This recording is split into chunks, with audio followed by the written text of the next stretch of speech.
FRP प्रमाणेच ऊस payment राज्यातील शेतकऱ्यांना 80% रक्कम मिळण्यासाठी स्वाभिमानी शेतकरी संघटनेच्या वतीने साखर संकुल येथे निदर्शने करण्यात आली। FRP प्रमाणेच ऊस पेमेंट मिळण्यासाठी राज्यातील शेतकरी आग्रही होते, मात्र मधला तोडगा म्हणून FRPच्या 80% रक्कम स्वीकारण्यासाठी शेतकरी तयार झाले, तरी देखील अद्यापही त्यांचं पेमेंट झालेले नाही। त्यावरून शेतकऱ्यांची फसवणूक करण्यात आली आहे। आता शेतकरी स्वस्त बसणार नाहीत। FRPच्या 80% रक्कम साखर कारखान्याकडून दिली जात नाही तर आंदोलन केलं जाईल। आता शेतकरी स्वस्त बसणार नाहीत। FRPच्या 80% रक्कम साखर कारखान्याकडून दिली जात नसल्याचं लक्षात घेता शेतकरी संतप्त झाले आहेत। FRPच्या 80% रक्कम लवकरात लवकर मिळावी यासाठी स्वाभिमानी शेतकरी संघटनेच्या वतीनं निदर्शने करण्यात आली।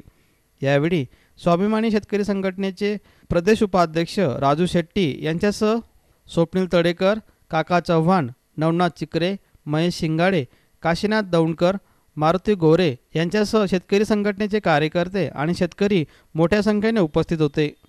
स्वाभिमानी शेतकरी संघटनेची कोल्हापूर, सांगली, सातारा सगळं बंद आहे।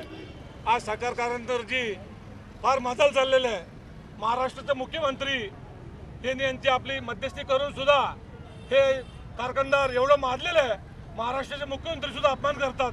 अशा कारखानदारांचे गुन्हे दाखल करून याला अटक करायला पाहिजे, कारण शेतकऱ्यालाही फसवतात। असा कारखानदाराला खरा बोटीने मारायला पाहिजे, कारण आज शेतकरी एवढं कष्ट करतात, शेतकऱ्याला FRP देत नाही, हे नुसतं टाळाली करतात। हे आज साखर सम्राट झालेले केवळ शेतकऱ्यांच्या मुळे। आज FRP 100% शेतकऱ्याला मिळालाच पाहिजे, नाहीतर हे आंदोलन तीव्र आंदोलन करण्यात येईल। हे कारखानदाराला अजिबात पार पडून देणार नाही, असा शेतकरी संघटनेवतीने मी ग्वाही देतोय। साखर झालेली असताना रिकव्हरी 11 साडे 11 आहे, म्हणजे 2800 रुपये अधिक 11.5 रिकव्हरीचे हे 400-300 रुपये।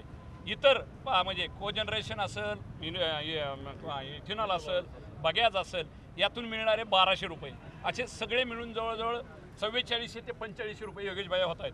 मग 4400 ते 4500 रुपये या ठिकाणी होत असताना आणि त्यातून त्यांचा जाणारा 1000 ते 1200 रुपये खर्च कमी केला तर ते 3200 रुपये राहत आहेत। 4400 रुपयातनं गेलेत, अजून 200 रुपये कुठं त्यांना लागत असले, व्याजाचे लागत असले ठेवले तरी 3000 रुपये राहत आहेत। मग आज 3000 रुपयेसुद्धा यांना द्यायला परवडतात, पण जाणून बुजून शेतकरी अडचणीत आहे।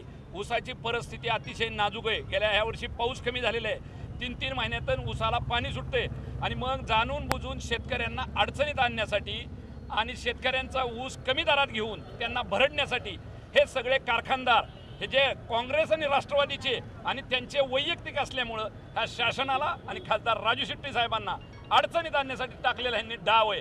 माझ्या माहितीप्रमाणे माझ्यानंतर योगेशभाई आपल्याला सविस्तरपणे सांगतील, पण ह्यांना एक रकमी 3000 रुपये सुद्धा भाव द्यायला परवडतोय। व्याजाचं हे कारण सांगतायत, अजिबात ह्यात कुठलंही तथ्य नाही। आज तुम्ही कुठेही चौकशी करू शकता, मीडियात आज अतिशय लोक शेतकरी हुशार झालेला आहे। 2800ची साखर जवळजवळ 3200 होणार आहे, आत्ताची 2800ची साखर मिळून 4400 रुपये होत आहेत, सगळे इतर उपपदार्थ मिळून। मग का ह्यांना देता येत नाही, हाच माझा आपल्यातर्फे त्यांना उलट प्रश्न आहे की त्याचं यांनी उत्तर द्यावं की आज तुम्ही ते म्हणतायत की परवडत नाही। कसं परवडत नाही?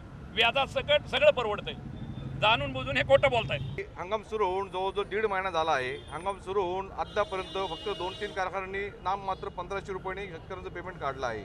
वास्तविक ऊसाचं गाळप झाल्यानंतर शुगर केन कंट्रोल ऑर्डर 1966 नुसार 14 दिवसात रक्कम देणं बंधनकारक असतं व न दिल्यास त्यावरती ताबडतोब व्याज देऊन कारखान्यावरती दंडात्मक कारवाई होणं हे कायद्यामध्ये लिहिलं आहे।